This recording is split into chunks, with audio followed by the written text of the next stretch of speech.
అనారోగ్యం, ఉద్యోగం, వ్యాపారం అప్పులతో బాధపడుతున్నారా? వెంటనే జేకేఆర్ గురువు గారికి కాల్ చేసి ఈ వెబినార్ లో జాయిన్ అవ్వండి.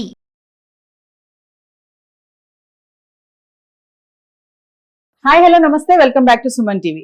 ప్రముఖ జ్యోతిష్యులు, life coach, money skills, law of attraction, Brahmasri doctor JKR గారు ఉన్నారు. గురుగారితో మాట్లాడదాం. నమస్తే గురుగారు. నమస్కారం అమ్మా. గురుగారు, ఇప్పుడు నెగిటివ్ ఎనర్జీ, పాజిటివ్ ఎనర్జీస్ అని అంటారు కదా. అవును. అసలు నెగిటివ్ ఎనర్జీ ఉంటే ఏం పనులు జరగవు, నెగిటివ్ గా కూడా ఆలోచించొద్దు అని కూడా చెప్తూ ఉంటారు. అవును. అంటే నెగిటివ్ ఎనర్జీస్ అనేవి మన ఇంట్లో ఉండకూడదు అంటే ఏం చేయాలంటారు? చాలా మంది ఈ నెగిటివ్ ఎనర్జీస్ తో సఫర్ అవుతూ ఉంటారు. అసలు నెగిటివ్ ఎనర్జీ ఇంట్లోకి ఎలా వస్తుంది ముందు మనం అది తెలుసుకోవాలి. పోయే ముందు చెప్పాలి అంటే ఎలా పోతే చెప్పుకుందాం. అసలు నెగిటివ్ ఎనర్జీ మన ఇంట్లోకి ఎలా దొరపడుతుంది? ఫస్ట్ ఆఫ్ ఆల్ మనం బయట ఎక్కడెక్కడో తిరిగి డైరెక్ట్గా ఇంట్లోకి వెళ్ళేటప్పుడు కాళ్ళు కడుక్కొని వెళ్లకుండా డైరెక్ట్గా వెళితే మీ కాళ్ళ వెంపట నెగిటివ్ ఎనర్జీ వెళ్తుంది. మీరు అనేక ప్రదేశాల్లో తిరుగుతారు. మతం ఏదైనా మనకి మాత్రం నెగిటివ్ ఎనర్జీ తిరిగిన కొన్ని ప్లేస్లో నెగిటివ్ ఎనర్జీ ఉంటుంది. ఆ నెగిటివ్ ఎనర్జీ మీ కాళ్ళ ద్వారా మన ఇంట్లోకి ప్రవేశిస్తుంది. లేదు ఎవరైనా బంధువులు వచ్చినా కూడా కాళ్ళు కడుక్కున్నామని పూర్వం రోజుల్లో బయట నీళ్లు పెట్టేవాళ్ళం, చక్కగా కాళ్ళు కడుక్కుని వచ్చేవాళ్ళు. ఇప్పుడు రోజుల్లో అది లేదు.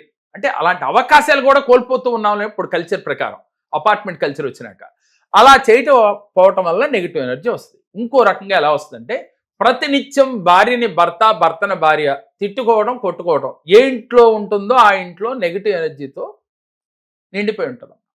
అదేవిధంగా బాంధవ్యాల్లో అంటే కుటుంబ సభ్యులు ఒక 5-6 ఉన్నారనుకోరు ఒక ఇంట్లో, వాళ్ళు ప్రతినిత్యం గొడవలు పడుతూ ప్రేమ లేకుండా ఉంటారో ఆ ఇంట్లో కూడా నెగిటివ్ ఎనర్జీ పాస్ అవుతుంది.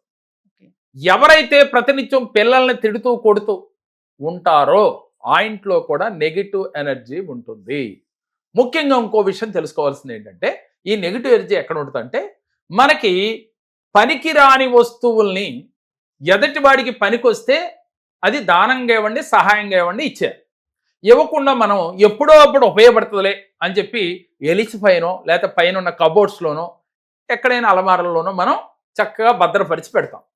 అలా పేరుకుపోయి అక్కడ కూడా నెగిటివ్ ఎనర్జీ వస్తుంది. ఇది మాత్రం నిజం గురువు గారు. చాలా మంది అంటే అవి మనం వాడకపోయినా ఒకరికి దానం మీరు అన్నట్టుగా ఇవ్వకపోగా అటకపైన పెడతారు. అవునమ్మా, అవునమ్మా. దాని వల్ల కూడా నెగిటివ్ ఎనర్జీ, దాని వల్ల కూడా నెగిటివ్ ఎనర్జీ వస్తుంది. ఇంకొక చిన్న ఉదాహరణ కూడా మనం చూడొచ్చురా. ఎలా అంటే ఈ వస్తువు మనం వాడం, పైన పెట్టాం, ఆ పెట్టిన విషయం కూడా మర్చిపోతాం. అవసరం వచ్చినప్పుడు కొత్తది తెచ్చుకుంటాం, అది అక్కడే ఉంటుంది. కానీ ఇది గుర్తురాదు, లేక కనపడదు. గుర్తొచ్చిన ఎక్కడ పెట్టామనేది గుర్తుండదు. ఇలా అవసరం వచ్చినప్పుడు వాడుకుందాం అనేది లోపల పెట్టడం వల్ల దాంట్లో మనకి నెగిటివ్ ఎనర్జీ వస్తుంది. అలాగే స్త్రీలు నచ్చని చీరల్లా కొనుక్కుంటూ ఉంటారు, తప్పులేదు.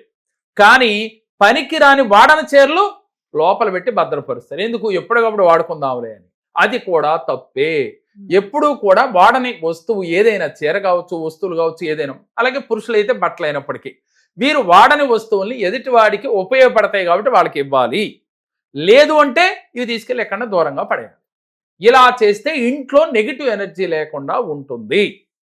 ఈ విధంగా ఎవరైతే చేస్తారో వారికి నెగిటివ్ ఎనర్జీ వల్ల ఇబ్బందులు పడరు.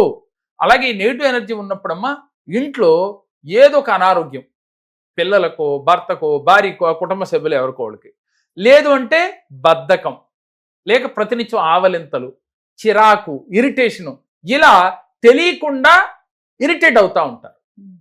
ఇవన్నీ కూడా మనం దూరం చేసుకోవాలి అంటే ఫస్ట్ ఆఫ్ ఆల్ అవకాశం ఉన్నంత కొలది బయట నుంచి లోపలికి వచ్చేటప్పుడు కాళ్ళు గడుక్కుని ఇంట్లోకి వచ్చే అవకాశం ఉంటే దాన్ని ఏర్పాటు చేసుకోవాలి. లేదు అంటే డైరెక్ట్గా మీరు బాత్రూంలోకి వెళ్ళి ఇంట్లోంచి ఆ బాత్రూంలో కాళ్ళు కడుక్కుని అప్పుడు మీరు గదుల్లో ప్రవేశించాలి. ఎందుకని? హాల్ వరకు ఏదో ఉంటుంది కాబట్టి అక్కడ వరకే ఉంటుంది. దాన్ని ఎలా క్లీన్ చేసుకోవాలనేది మనం చెప్పుకుందాం. వాస్తవానికి మరి అపార్ట్మెంట్ కల్చర్లో బయట కడుక్కునే అవకాశం లేని వాళ్ళు ఇలా చేయొచ్చు. ముందుగా గోమూత్రం స్వీకరించాలి. గోమూత్రం స్వీకరించి ప్రతిరోజు కూడా మీరు స్నానం చేసే నీటిలో ఒక 2 చుక్కలేసి మీరు స్నానం చేయాలి. లేదు అంటే ఇంటిని క్లీన్ చేసుకునేటప్పుడు 2 చుక్కలు దాంట్లో వేసి కొంచెం గల్లుప్పేసి పచ్చకర్పూరం వేసి ఇంటిని గనక శుభ్రపరిస్తే ఇంట్లో ఉన్న నెగిటివ్ ఎనర్జీ అంతా పోతుంది. ఈ నెగిటివ్ ఎనర్జీ అంతా పోవటంతో పాటుగా మనలో ఉన్న నెగిటివ్ ఎనర్జీ పోవాలి అంటే గోమూత్రం 2 చుక్కలు, పచ్చకర్పూరం, అలాగే గల్లుప్పు, ఇంకా అవకాశం ఉంటే చిటికెడు పసుపు వేసుకుని ప్రతిరోజు స్నానం చేస్తే కూడా మన శరీరంలో మనకున్న నెగిటివ్ ఎనర్జీ తొలగిపోతుంది. ఇలా ఏ ఇంట్లో అయితే చేస్తారో వారికి నెగిటివ్ ఎనర్జీ ఉండమన్నా ఉండదు. ఇంకో రెండవది ఏంటంటే 4 మూలలా కూడా గల్లుప్పు పెట్టే ప్రయత్నం చేయాలి.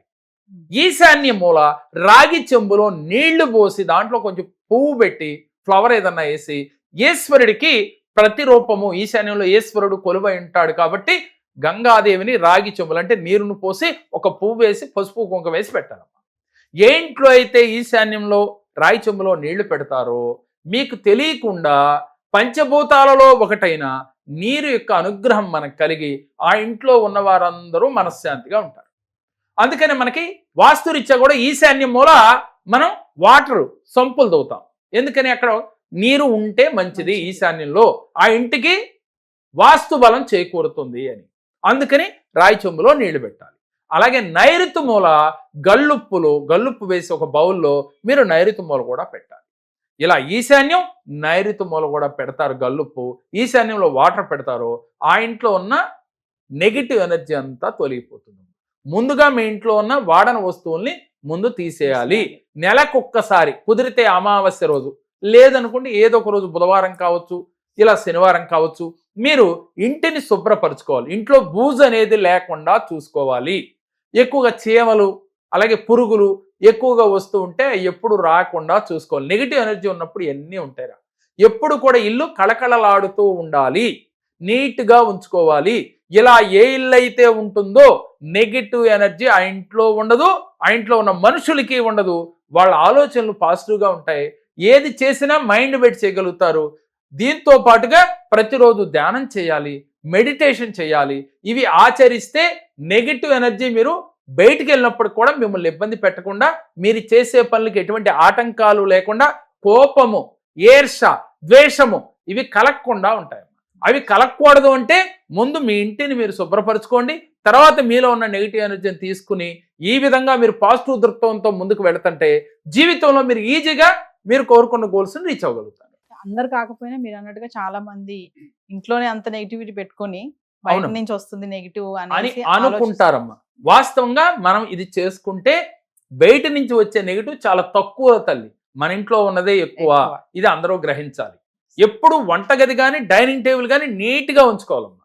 ఇది ప్రతి ఒక్క గృహిణి కావచ్చు, పురుషుడు కావచ్చు, ఇద్దరు ఒకటై దాన్ని నీట్గా ఉంచుకోవాలనే సదుద్దేశంతో గనక ఆచరిస్తూ ఉంటే ఆ ఇంట్లో 3 పువ్వులు 6 కాయల్లాగా వారి జీవితం ఆనందంగా సాగిపోతుందమ్మా. మరి ఈ చిన్న క్రియే, కానీ ఇది ఆచరించక తెలిసినప్పటికీ కూడా మనం చేయలేము. ఈ నెగిటివ్ ఎనర్జీతో ఇబ్బంది పడుతూ ఉంటాం. తప్పకుండా తల్లి, ఈ ఏప్రిల్ నెలలో మన మణి మంత్ర క్లాస్ జరుగుతూ ఉంది. ఈ క్లాసులో ఎవరైతే పాల్గొంటారో జీవితంలో ఉన్నత శిఖరాల్ని అవరోధించాలనుకునేవారు ఈ 7 days లో వారి జీవితాల్లో అద్భుతాలు ఎలా కలుగుతాయి, అలాగే మీరు అనుకున్న గోల్స్ ఎలా రీచ్ అవుతారు, అలాగే మీరు ఏది కోరుకుంటే అది జరగాలని సంకల్పం చేసినప్పుడు ప్రతినిత్యం దైనందిన జీవితంలో ఎలా ఉండాలి, ఉదయాన్ని ఏ సమయాన్ని నిద్రలేచి ఏ కార్యం మొదలు పెడితే జీవితంలో మీరు కోరుకున్న గోల్స్ రీచ్ అవుతారు, పంచభూతాలతో ఎలా కనెక్ట్ అవ్వాలి, అలాగే యూనివర్స్తో ఎలా కనెక్ట్ అవ్వాలి, మీరు కోరుకున్న దైవం యొక్క అనుగ్రహం ఈజీగా పొందాలి అంటే ఎలాంటి మేనిఫెస్టేషన్ చేయాలి, ఎలా విజువలైజేషన్ చేయాలి, ఇవన్నీ కూడా మీకు సవినయంగా వివరించి ఈ 7 రోజుల్లో జీవితంలో ఉన్నతంగా మీరు ఎదగటానికి ఈ 7 రోజుల క్లాస్ చాలా అద్భుతంగా ఉపయోగపడుతుంది. చాలా సమస్యలతో నేను జేకే గారి దగ్గరికి వచ్చాను. నేను ఫైనాన్షియల్ ప్రాబ్లమ్స్ వల్ల చాలా ప్రాబ్లమ్స్ పడుతూ ఉన్నాను. దానికోసం నేను జేకే గారి దగ్గరికి వస్తే నాకు సరైన పరిష్కారాన్ని చూపించారు. దానివల్ల చాలా హ్యాపీగా ఉన్నాను ఇప్పుడు.